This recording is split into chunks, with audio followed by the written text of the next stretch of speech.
Chapter 1. The Forfarshire. Daniel Donovan was a passenger on the Forfarshire.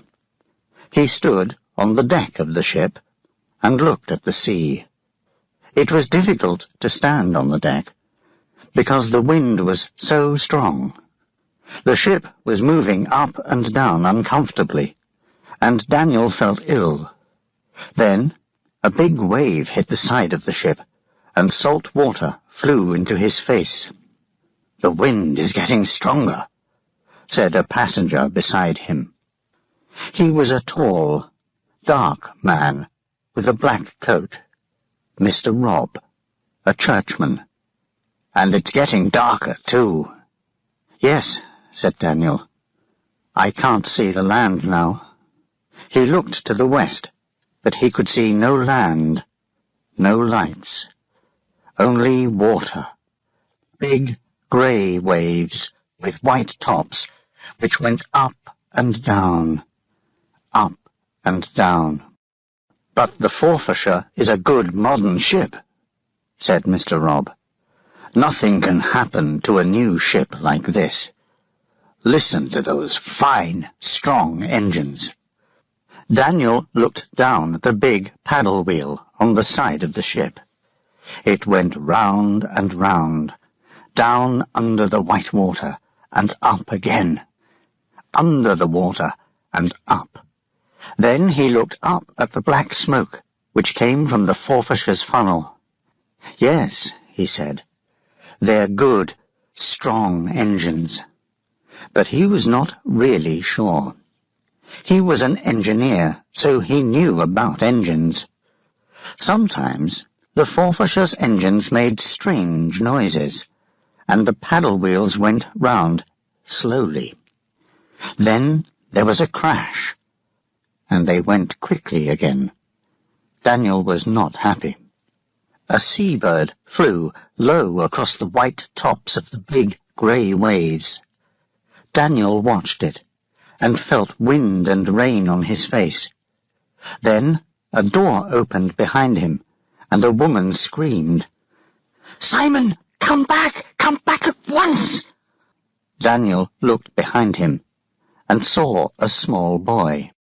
He was running across the deck. He was only 3 or 4 years old, and the wind was much too strong for him.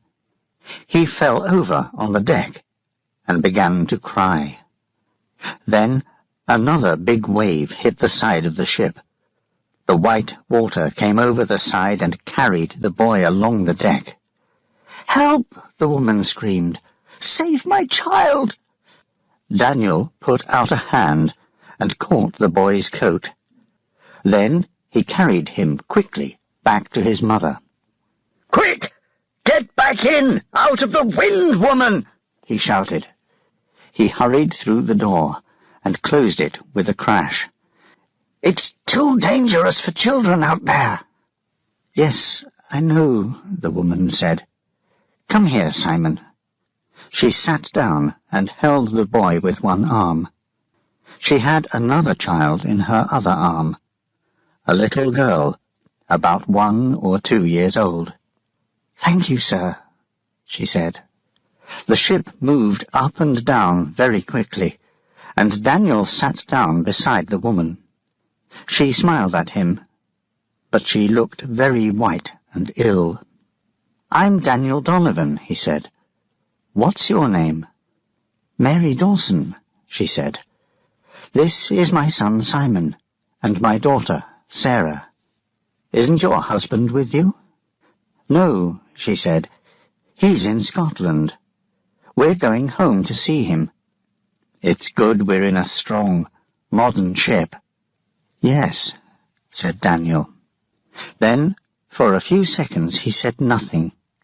It was quiet in this room, much quieter than outside.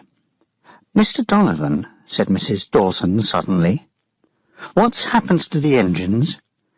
I can't hear them now. Can you?" Daniel listened. "My God," he thought, "she's right. The engines have stopped." He could hear the noise of the wind and the sea, but not the engines. "You're right, Mrs. Dawson," he said. He stood up and ran to the door. "Excuse me, But then he opened the door, and his words were lost in the wind. Outside, he looked up at the ship's funnel. There was no smoke above it. He looked over the side of the ship, at the big paddle wheels. He watched them for 2 minutes, but they did not move. And all the time, the big grey waves lifted the Forfarshire up and down, and white water blew over the deck. "What's happening?" screamed Mr. Robb. "Why aren't we moving?" "The engines have broken down," shouted Donovan. "This isn't a sailing ship.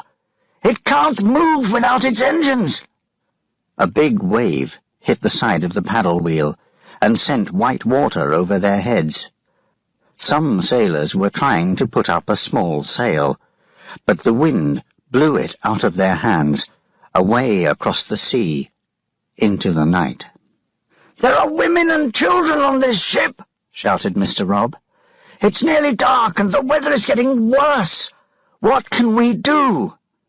Daniel looked at him. "I don't know, my friend," he shouted back. "I can't do anything. Why not ask God? You're a churchman.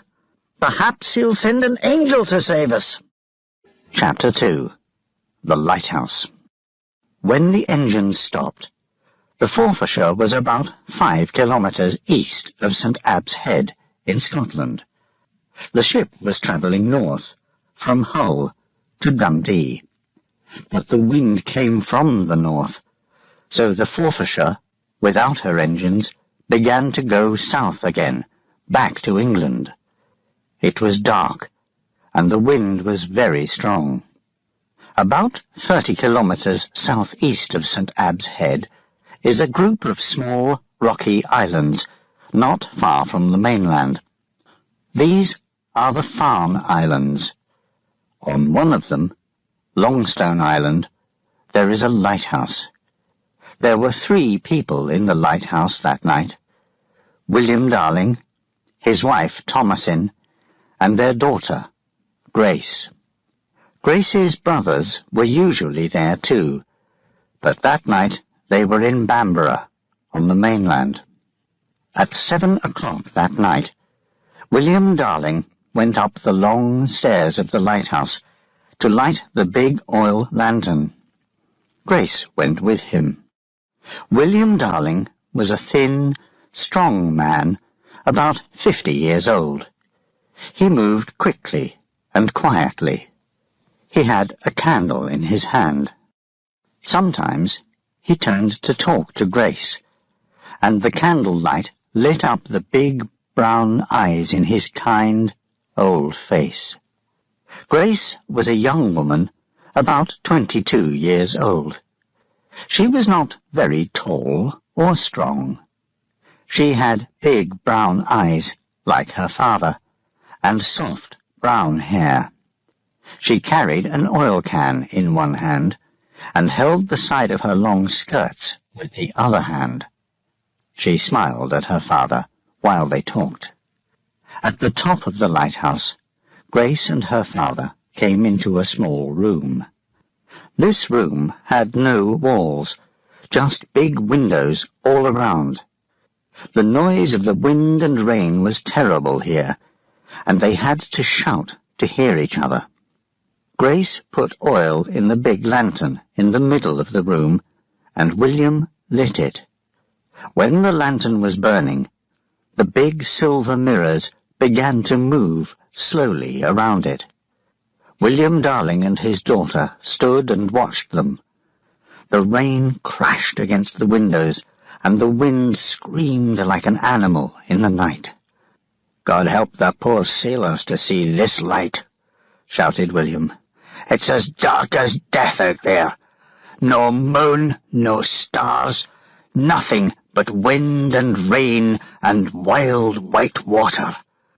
"Let us pray there are no ships near the rocks," shouted Grace. "The storm will wreck any ship that comes near them tonight." "That's true, lass," said William, "but we can do no more now. Let's go down to supper." The father and daughter went slowly down the dark, narrow stairs to the kitchen. Grace's mother, Thomasin, was putting the supper on the table.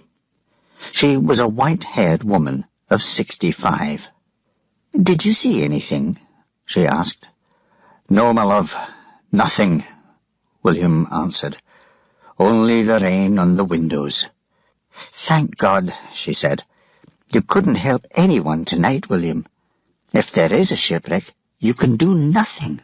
The boys aren't here." "But, Mother," Grace said, "Father has to try to save people. It's his job. He can't leave them to die." "Grace, no man could row a boat by himself in this wild sea," said Thomasin. "So let us thank God that there are no poor ships near us on this terrible night." "Yes, Grace, let us thank God for that," said William.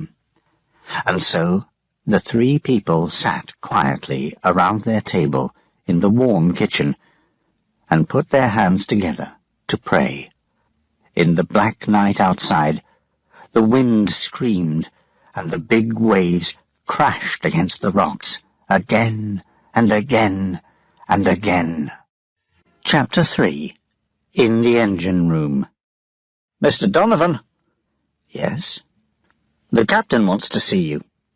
You're an engineer, aren't you? Come this way, please."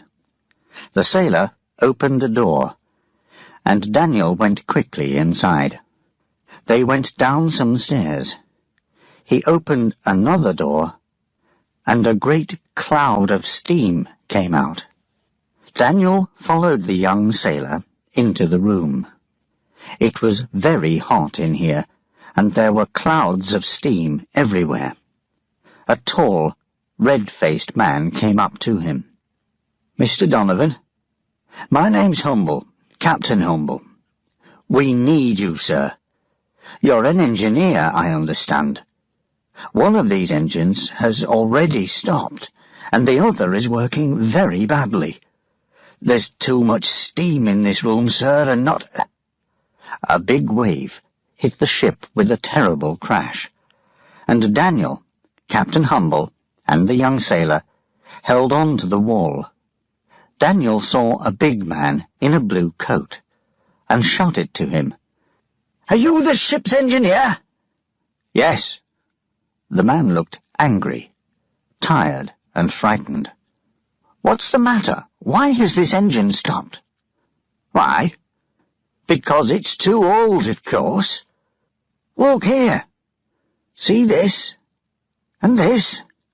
For 5 minutes, the two engineers moved around in the steam and smoke and looked at the big engines. "See? It's broken here. And here.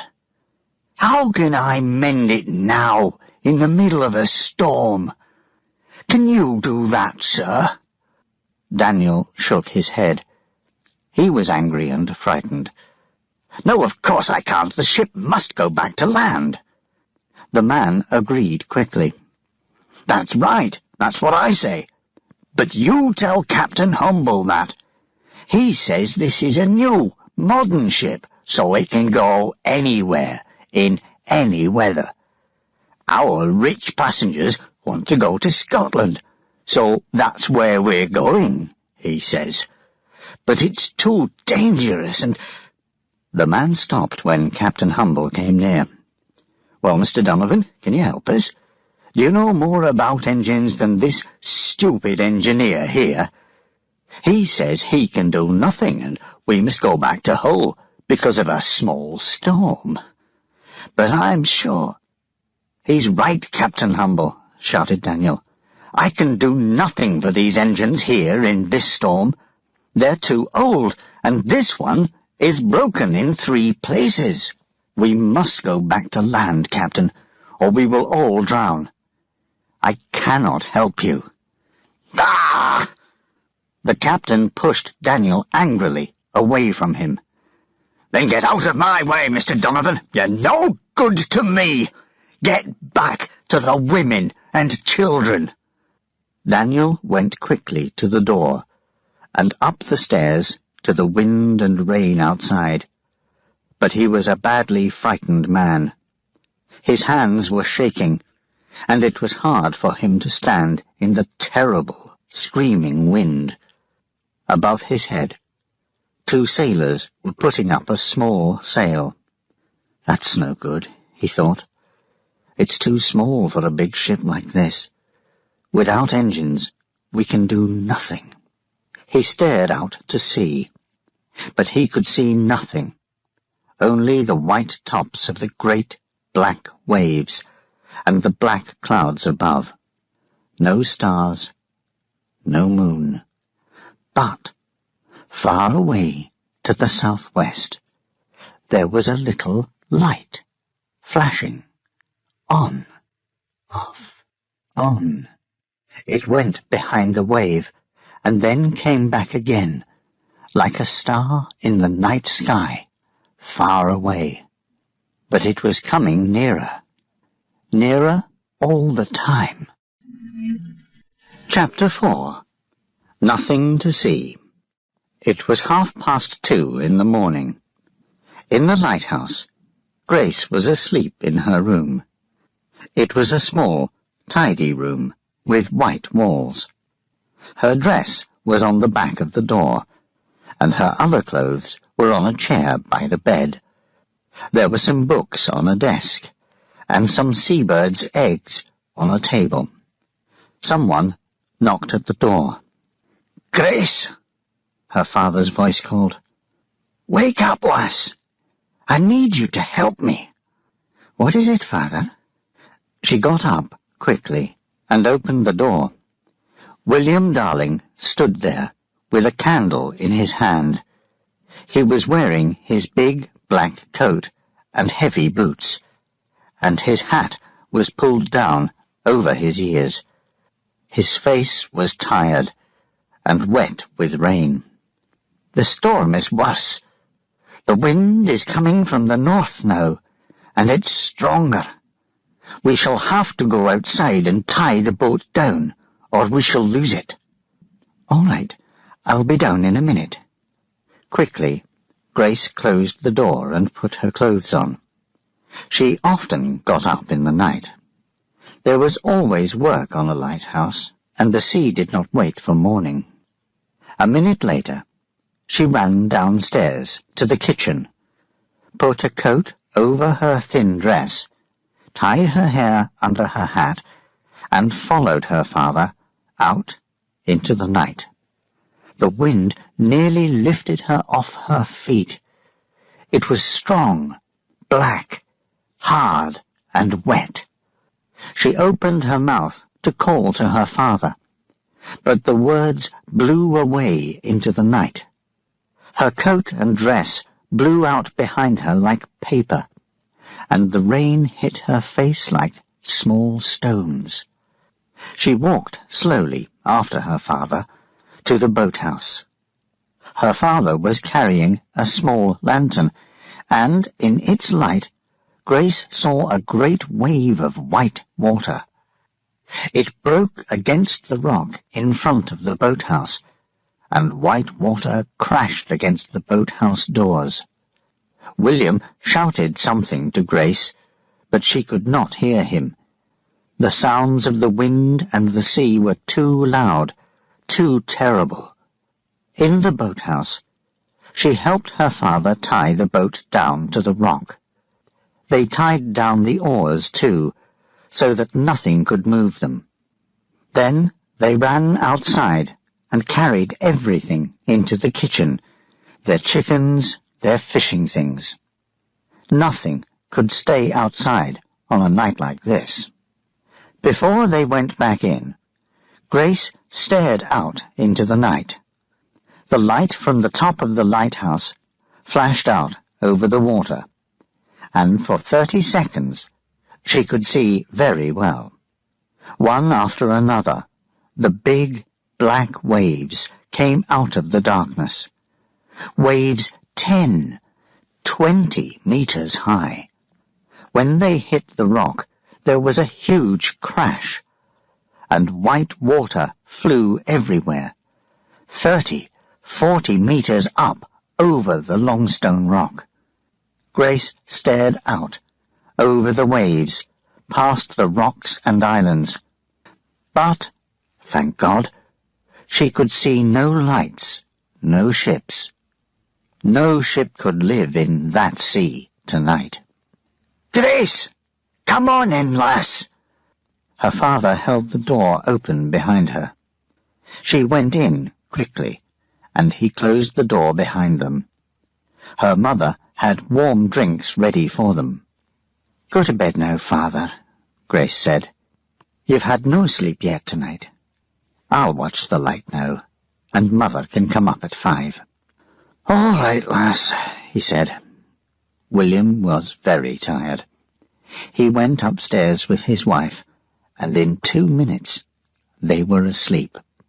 Grace finished her drink quickly, and changed out of her wet clothes. Then she went up alone to the room with the big windows at the top of the lighthouse. The wild wind screamed and shook the glass. It was 3:30 in the morning. Chapter 5. The Shipwreck. In the passengers' sitting room on the Forfarshire, Mrs. Dawson looked unhappily at Daniel, Mr. Robb, and 2 other men, Thomas Buchanan and James Kelly. Her 2 children were crying in her arms. "I'm so frightened. Do you think we're going to die? What can we do, Mr. Donovan, without the engines?" "Not much, Mrs. Dawson," said Daniel slowly. "But there are some islands south of here called the Farne Islands. They are very near. I've seen the lighthouse flashing on them. I think the captain is trying to go into the quieter water between the islands and the mainland. I'll go outside again to see how near the lighthouse is. I'll come back and tell you." Daniel got up and went out into the night. It was raining hard now, and the wind was screaming from the back of the ship. He stared into the dark. He could see nothing in the west. Where was the light? He walked carefully across the ship to the other side. Suddenly he fell on the wet deck, and he caught the side of the ship with his hands. Then he looked up, and the light flashed into his eyes. There it was, the lighthouse, only 300 meters away, to the north. "But this is wrong," he thought. "We're too close, much too close. I must tell the captain." He stood up and began to run along the deck. But there, in front of him, a great mountain of white water flew into the sky, 10, 20 meters above the ship. "Rocks!" screamed Daniel. "Rocks! There are rocks in front of us! Rocks all round! Captain! Captain!" The captain was already shouting at the sailors, and the ship was turning to the west, away from the light. But it was too late. There was a great crash, and Daniel and all the sailors fell to the deck. Then another crash, and another. The waves lifted the Forfarshire and threw it onto the rock, like a child playing with a toy. Daniel held on to a rope and stared into the dark. The light flashed again from the lighthouse. Then he looked back along the ship. People were running out onto the deck and screaming. Then another very big wave hit the ship. White water flew everywhere and fell on Daniel like stones. He heard a terrible crash, and more water fell on him. He opened his eyes and looked back along the ship, but there was nothing there. Nothing but black water and more waves. The ship was broken in two, and the back of the ship, with the captain and all the rich passengers, was not there. A voice shouted into the wind, "God help us! Save us from the sea, oh God!" The door of the passengers' room was broken, but there were still some people inside the room. Mr. Robb, Mrs. Dawson and her 2 children, Mr. Buchanan, and James Kelly. Mr. Robb was praying loudly. Daniel went carefully back along the deck to the broken door. He put out his hand to touch it, and then a wall of white water hit the ship, and he could see nothing. Chapter 6. Out of the Window. At 20 to 5 that morning, Grace felt a hand on her face. It was her mother. Grace was nearly asleep. The wind was screaming and shaking the big windows, and Thomasin Darling had to shout, "Go to bed, Grace. It's nearly morning. I'll look after the lantern now." "All right, Mother." Grace got up slowly and went downstairs to her bedroom. It was much quieter in her room because of the strong stone walls. She looked at the birds' eggs on her table, the books on the desk near the bed. The bed looked warm and comfortable. She smiled and began to get undressed. A little grey light was coming in through the window. "It's nearly morning," she thought. "I'll look at the sea before I go to sleep." She walked to the window and looked out, but she could see nothing because of the salt and rain on the glass. "It doesn't matter," she thought. "I'm too tired. I'll go to bed." But before she went to bed, she prayed. And when she prayed, she heard a voice in her head. "Go to the window, Grace," it said. "Go and look out." So she got up, went to the window and opened it. The wind blew strongly into the room. It blew her hair across her face, and some books fell on the floor. In the grey morning light, Grace looked out across the sea. Most of the rocks and small islands were under water. Big, white waves were breaking over them. The sea was wild, frightening, terrible. Grace looked and felt cold. She could not remember a storm as bad as this. She thought of her warm bed and began to close the window. Then she saw the ship. It was a big ship on Harker's Rock, about 300 meters away to the southwest. A very big ship, but it was broken in two, with white water breaking all over it. Grace could not see it very well because of the rain and the sea. "Father! Father! Come quick!" She ran out of the room, down the stairs to her parents' bedroom. "Come quick! There's a ship on Harker's Rock! A big one! A passenger ship! It's broken in two!" William Darling was out of bed in a second. He put on his boots and coat and followed Grace up the stairs. "Did you see any people?" "No, Father, but it's difficult to see anything in this wild sea." Her father took a telescope from his pocket and stared out of Grace's window at the wreck of the Forfarshire. He looked for a long time, then said, "I can see no one, but my eyes are old. You look, lass." Grace stared carefully through the telescope. White water crashed over the wreck. Sometimes the ship moved on the rock, and sometimes pieces of wood fell off into the sea. But she saw no people. "No, father, I think they have all drowned." "Poor, poor people."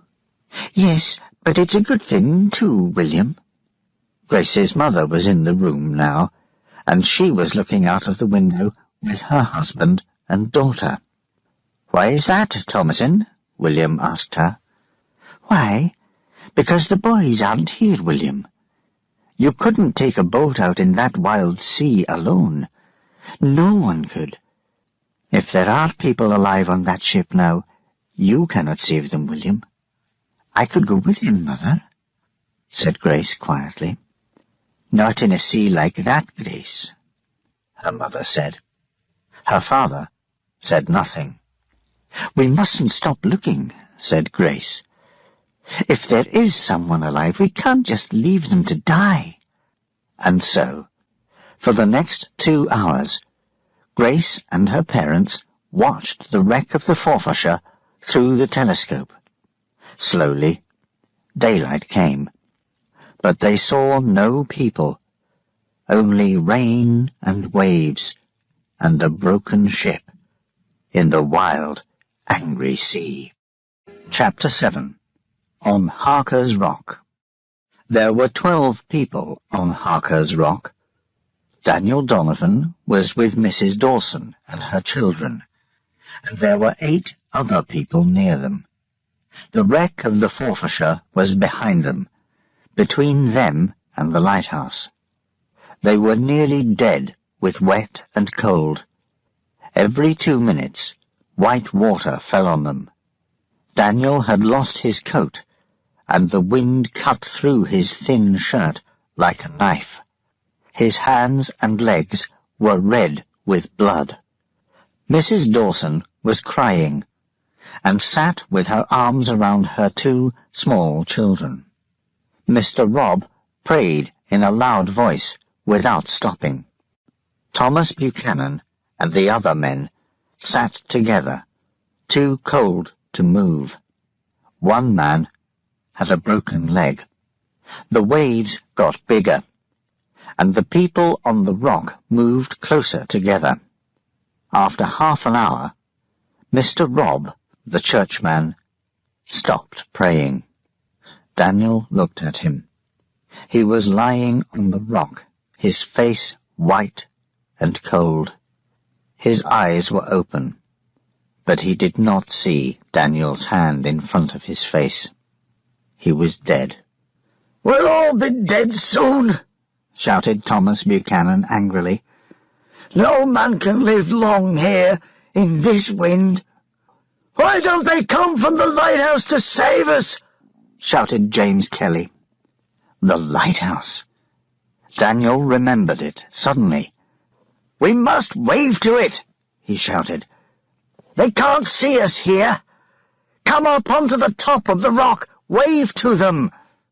Daniel and James Kelly climbed to the top of the rock, but at first the others did not move.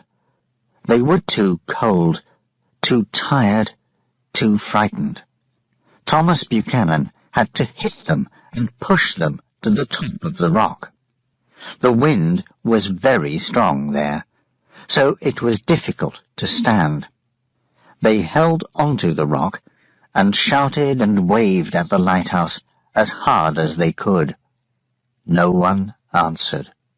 Behind the wild sea and the rain, the lighthouse stood, still and quiet. A few minutes later, the light stopped flashing.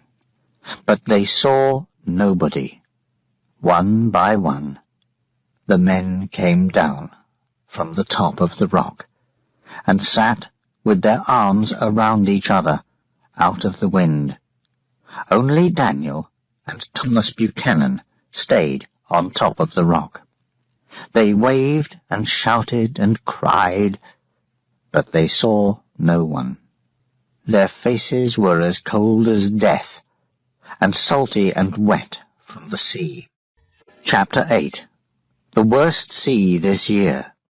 Grace saw them first. Her mother was cooking breakfast in the kitchen, and her father was turning off the lantern. Grace was still looking out of her window through the telescope. For a second, she saw a man on top of the rock. Then she could not see him behind the waves. But a minute later, she saw him again, and there were two men this time. They stood together and waved wildly. Then the rain came, and she could see nothing. But perhaps there were 4 or 5. She put down the telescope and called her father. "Father, come quick! There are men on the rock. They are still alive." William Darling ran into the room.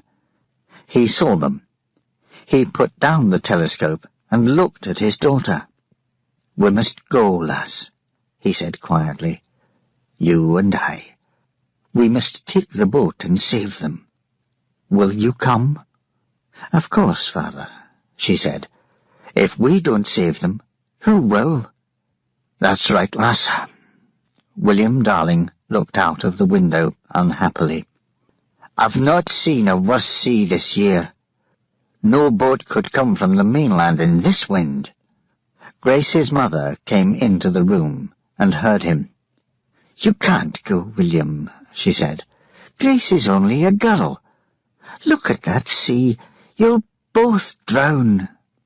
"We have to try, Mother," said Grace angrily. "Think of those poor people alone on that rock. We live on a lighthouse. It's our job."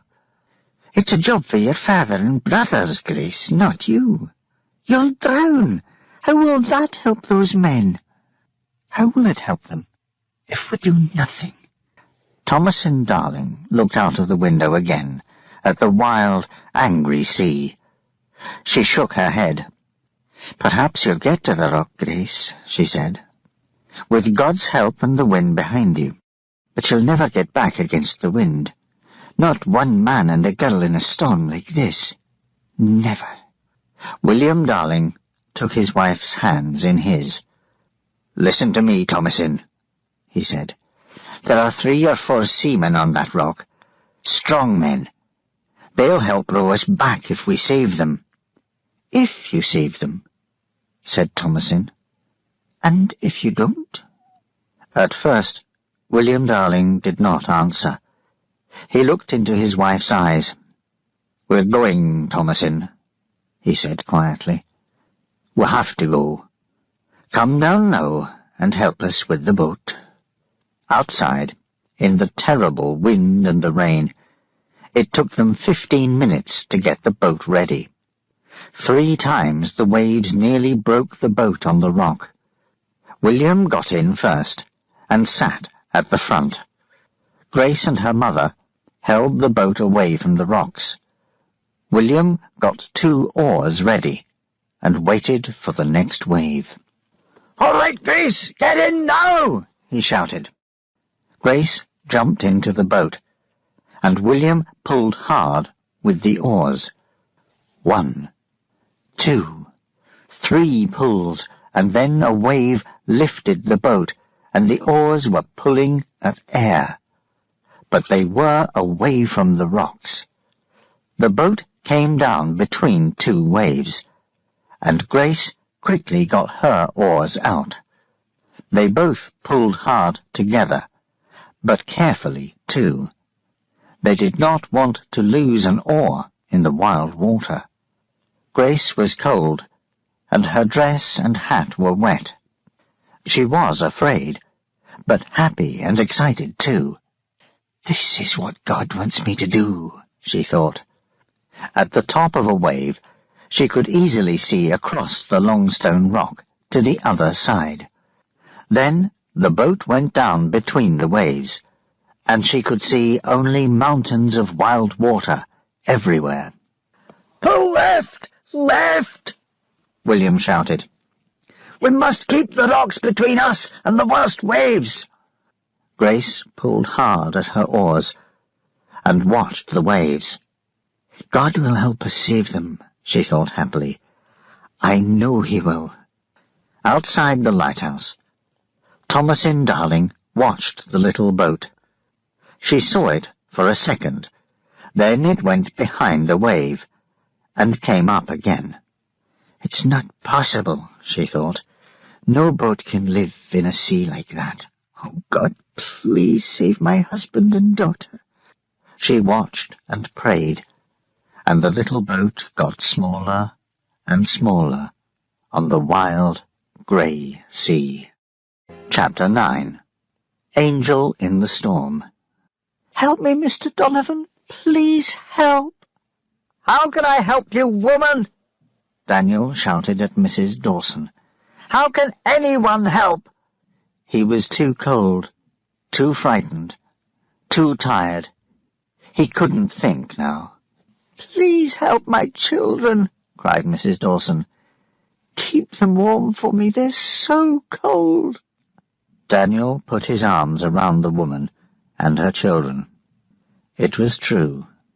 The children were cold, very cold. Their eyes were open, but they were not moving. He tried to warm them with his hands. He shook them, but they did not move. "It's no good, woman," he said. "No one can—" "They're not dead yet," screamed Mrs. Dawson. "I know they're not dead." She looked into her children's faces. "Wake up, Simon! Sarah! God will save us soon. Please don't die." Daniel was tired and angry. "Don't be stupid, woman!" he shouted at her. "We're all going to die. Don't you understand? No one knows we're here." Mrs. Dawson stared at him. Her face was wet with rain, and her hair was blowing in her eyes. "God will send someone," she said. "He must. I know he will." "Who's he going to send? An angel?" Daniel laughed angrily and looked at the wild, empty sea. But Mrs. Dawson was still screaming. "Someone must come," she shouted. "We can't die here. Go to the top of the rock and look again. Tell them about my children." "Your children are—" But he was afraid to say it. He turned away, angry with himself, and climbed to the top of the rock. The wind screamed in his ears. He looked across to the lighthouse and saw nothing, only waves and more waves. "I hate the sea," he thought. "It's like a great grey animal with 100 white teeth. I hate it. It wants to kill us all." And then he saw the boat. He saw it only for a second. It was on top of a white wave. It went down behind the wave, but then it came up again, down and up again, and it was coming nearer. A little boat with 2 people in it. He held the rock and stared at it. The boat came nearer and nearer still. Then a great mountain of a wave came with white, angry teeth, and the little boat went down behind it. "No!" Daniel cried. "No, please, God, no!" The boat came up on top of the wave, with white water all around it. The oars were up, out of the water.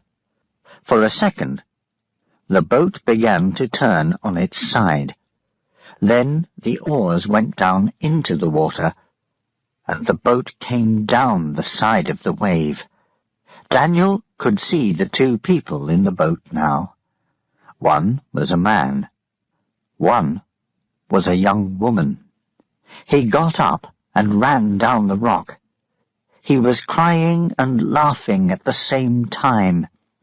"It's all right, Mrs. Dawson," he shouted. "It's all right. Look there. Look, your angel is coming." Chapter 10. Too many people. Grace looked quickly behind her and saw the people on the rock. They were waving, shouting, laughing, but there were 8, 9, perhaps 10 of them. Too many for this small boat. She looked back at the waves and pulled hard and carefully with her oars. It was more than a kilometre around the islands from the lighthouse to the ship, and every wave, every rock was different and dangerous. She was tired now, but the job was not finished. The wrecked ship on Harker's Rock was still 50 metres away. "How many can you see, Grace?" her father shouted. She looked again. 10, 12 perhaps, she said. "It's too many, father. We'll all drown if they try to get in." "Yes. Put me on the rock, lass, and then take the boat out again," shouted William. "I'll talk to them. We can't take more than 5 the first time." It was very dangerous near the rock. In the best place, the waves went up and down 2 or 3 metres every minute. "If we make one mistake," Grace thought, "the boat will break into 50 small pieces, and we'll be on the rock with the others." Carefully, slowly, Grace and her father tried to get the boat near the rock, but 3 times they had to pull away at the last minute. Then, the 4th time, William Darling jumped. The passengers pulled him onto the rock. Grace quickly rowed the boat out to sea again. She was alone in the boat now, and the boat moved differently. She was tired, and her arms and back were hurting. But she knew about boats. "Watch the sea all the time," she told herself. "The waves must meet the front of the boat first, or the boat will turn over. Forget the cold, and the rain, and the wet. God will help me." On the rock, William Darling spoke quickly. "I'm going to take the woman back with me," he said, "and that man there with the broken leg. Then I need 3 strong men to help me row the boat." He looked at Daniel Donovan and 2 others. "You, man, and you, and you. The others must wait here. We'll come back for you later." "No, by God, why me?" shouted James Kelly. "I want to come now."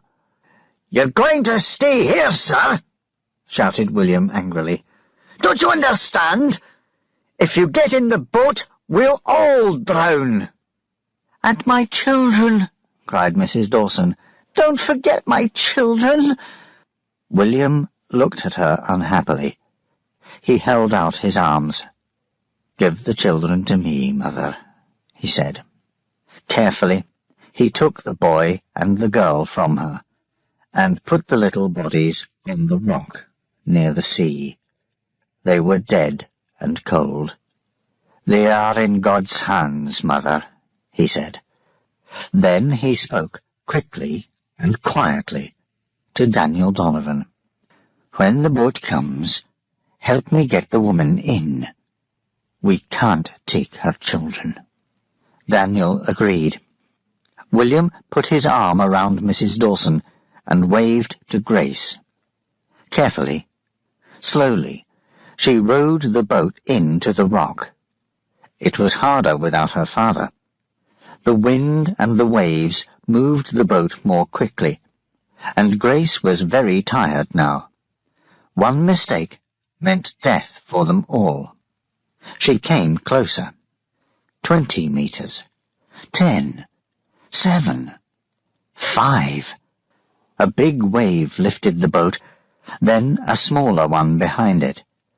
She pulled hard on the oars and threw a rope to a man on the rock. Then her father got into the boat, with a woman in his arms. She was screaming, "My children! Bring the children, please!" "No, mother." William Darling took the oars. Help her, Grace." Grace went to the back of the boat with the woman and held her. Daniel Donovan and 2 other men got in. They were carrying the man with the broken leg. The front of the boat was very near the rock now, too near. Grace looked behind her and saw a big wave. "Pull, father," she shouted. "Pull hard."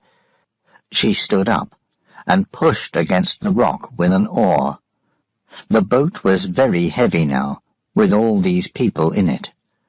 William pulled hard with his oars. The big wave came in and broke into white water all around them. But the boat did not hit the rock. William pulled again and shouted, "You men, help me! Take the oars, 1 each!" The little boat was very full. The sides were only just above the water, and often the water came in. Grace threw it out with her hat. The wind and waves were against them now, and the 4 men had to row hard. But slowly, very slowly, the lighthouse came nearer. At last, from the top of the waves, they could see Thomasin Darling. She was standing in front of the lighthouse and waving to them. They were very tired when they got to the lighthouse. William and Daniel carried the man with the broken leg into the kitchen, and Grace and her mother helped Mrs. Dawson. Inside the kitchen, William smiled at his daughter. "You did a good job, lass," he said. "Thank you." "I'll come back again with you, father," she said. "No," he said. "You're too tired. I'll take 2 of these." He looked at Daniel and the other 2 men. "Which are the strongest?" he asked. Daniel was very tired. There was a fire in the kitchen, a warm, beautiful fire. He wanted to lie down in front of the fire and go to sleep for a long, long time. But William Darling's quiet brown eyes were looking at him. "I'll come with you," Daniel said.